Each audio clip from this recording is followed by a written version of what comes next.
కీర్తనలు 12వ అధ్యాయం చదువుకుందాం. యెహోవా నన్ను రక్షింపుము. భక్తి గలవారు లేకపోయిరి, విశ్వాసులు నరులలో నుండకుండా గతించిపోయిరి.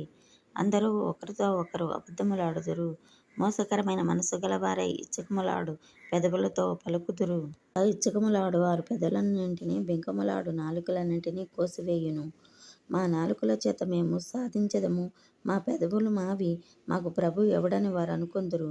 బాధపడు వారికి చేయబడిన బలాత్కారమును బట్టియు, దరిద్రుల నిట్టూర్పులు బట్టియు నేనిప్పుడే లేచెదను.